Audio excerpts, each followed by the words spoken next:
Cinema പ്രേമികളും പുസ്തകപ്രിയരും ഒരുപോലെ കാത്തിരുന്ന ചിത്രമാണ് രാഹുൽ സദാശിവൻ സംവിധാനം ചെയ്ത ഭ്രമയുഗം. സിനിമാറ്റിക്കായ നിഗൂഢത കൃതികളിലൂടെ മലയാളികളെ വിസ്മയിപ്പിച്ച ടി.ഡി. രാമകൃഷ്ണൻ ചിത്രത്തിലൂടെ സ്ക്രീനിനായി വീണ്ടും എഴുതി. വേഷപ്പകർച്ചയോടെ നടൻ മമ്മൂട്ടി നിറഞ്ഞാടി. പ്രേക്ഷക പ്രതീക്ഷയും വായനക്കാരുടെ വെമ്പലും വർദ്ധിപ്പിച്ച ഭ്രമയുഗത്തിലൂടെ സിനിമയും സാഹിത്യവും വീണ്ടും ഒരുമിച്ചെത്തിയിരിക്കുകയാണ്. സിനിമയിലേക്കുള്ള ദൂരം വളരെ കുറച്ചു മാത്രമേ ഉള്ളൂവെന്ന് വീണ്ടും തെളിയിച്ചിരിക്കുകയാണ് ടി.ഡി. രാമകൃഷ്ണൻ. ഭ്രമയുഗത്തിന്റെ സംഭാഷണം എഴുതിക്കൊണ്ടാണ് ഇത്തവണ ടി.ഡിയുടെ പേര് സ്ക്രീനിൽ തെളിഞ്ഞിരിക്കുന്നത്. ഷാജി എൻ കരുണിന്റെ ഓള് എന്ന സിനിമയ്ക്ക് ശേഷമാണ് മറ്റൊരു സിനിമയുടെ ഭാഗമാകുന്നത്. പൊതുവെ സിനിമ ഇഷ്ടമുള്ള ഒരാളാണ്. സിനിമയെ ഗൗരവത്തോടെ കാണാനും മനസ്സിലാക്കാനും ഇഷ്ടമുണ്ട്. പുതിയ കാലത്തിന്റെ ശക്തമായ ഒരു മാധ്യമമാണ് സിനിമ. ഒരേ സമയം പല തലങ്ങളിലൂടെ കാര്യങ്ങൾ പറയാൻ സാധിക്കുന്ന ടെക്നോളജി ഉപയോഗപ്പെടുത്തിയുള്ള ഒരു ആർട്ട്. ഇന്നത്തെ കാലത്ത് ശക്തമായി സമൂഹത്തിലേക്ക് നമുക്കൊരു കാര്യം കൊടുക്കാൻ കഴിയുക സിനിമയിലൂടെയാണ്. അതുകൊണ്ട് തന്നെ സിനിമയുമായി ബന്ധപ്പെട്ട വർക്ക് ചെയ്യുക എന്നത് സന്തോഷമുള്ള കാര്യമാണ്. സിനിമയും എഴുത്തും രണ്ടും രണ്ട് കലയാണ്. കഥയോ നോവലോ എല്ലാം വാക്കുകൾ ഉപയോഗിച്ച് ചെയ്യുന്ന ഒരു കലാപ്രവർത്തനമാണ്. അതിന്റെ സാധ്യത അനന്തവുമാണ്. ഭാഷയാണ് ഇവിടെ മാധ്യമം. നമുക്ക് ഭാവനയുടെ അനന്തമായ തലങ്ങളിലേക്ക് പോകാം. ഒരു എഴുത്തുകാരൻ എന്ന നിലയ്ക്ക് ആ സ്വാതന്ത്ര്യം മറ്റൊരു മാധ്യമത്തിലും കിട്ടില്ല. എഴുത്ത് നമുക്ക് തരുന്ന സ്വാതന്ത്ര്യവും അതിന്റെ സാധ്യതകളുമുണ്ട്. ഭാഷ കൊണ്ടുള്ള കലയാണ് എഴുത്തെന്നുള്ളത്. സിനിമ ആത്യന്തികമായി സംവിധായകന്റെ കലയാണ്. അതിൽ പലതരത്തിലുള്ള കലാരൂപങ്ങളുടെ ഒരു മിശ്രണം സംഭവിക്കുന്നുണ്ട്. അഭിനയം, സിനിമാറ്റോഗ്രഫി, കഥ, സംഗീതം, അങ്ങനെ എല്ലാ തലത്തിലുമുള്ള കലയുടെ സാധ്യതകളെ ടെക്നോളജി ഉപയോഗിച്ച് ഏറ്റവും ഭംഗിയായി പ്രദർശിപ്പിക്കുന്നതാണ് സിനിമ. അത് വലിയൊരു ടീം വർക്കാണ്. എഴുത്തുകാരൻ, അഭിനേതാക്കൾ, എഡിറ്റർ, സംഗീതം ചെയ്യുന്നവർ, ആർട്ട് ചെയ്യുന്നവർ എല്ലാവരുമുള്ള ഒരു വലിയ ടീം.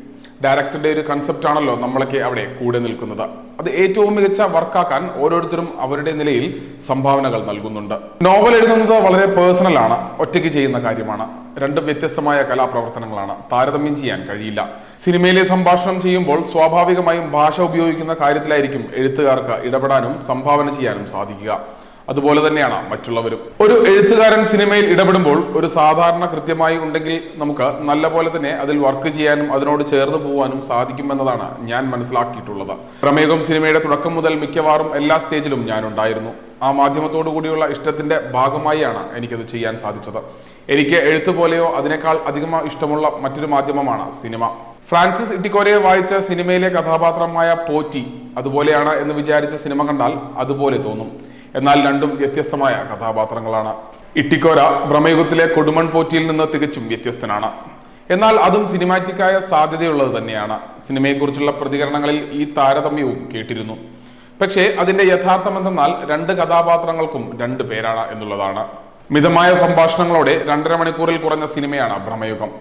സിനിമ മനസ്സിൽ കണ്ടുകൊണ്ടാണ് സംവിധായകനും എഴുത്തുകാരനുമെല്ലാം വർക്ക് ചെയ്യുന്നത്. ഈ സിനിമ വിഷ്വലിന് വളരെ സാധ്യതയുള്ളതാണ്. അതിൽ അമിതമായി ഡയലോഗുകൾ ഉപയോഗിക്കാതെ എന്നാൽ വളരെ കൃത്യമായും സൂക്ഷ്മമായും സംഭാഷണങ്ങൾ എഴുതുകയാണ് ചെയ്തത്. കൃത്യമായി അവിടെ വാക്കുകൾ പ്ലേസ് ചെയ്യാനാണ് ശ്രദ്ധിച്ചത്. കാര്യങ്ങൾ പരത്തി പറയാനും വളരെ ചുരുക്കം വാക്കുകളിൽ പറയാനും പറ്റും. കുറച്ച് വാക്കുകളിലൂടെ കാര്യം പറയുക എന്നതാണ് അതിന്റെ സൗന്ദര്യം. ഒരു കഥാപാത്രം ആ സാഹചര്യത്തിൽ എങ്ങനെയായിരിക്കും പ്രതികരിച്ചിരിക്കുക എന്ന് നോക്കിയാണ് ഡയലോഗുകൾ ഒരുക്കിയത്. മിതത്വം എന്ന് മാത്രമല്ല, അത് സംഭാഷണം കുറയാനും പാടില്ല.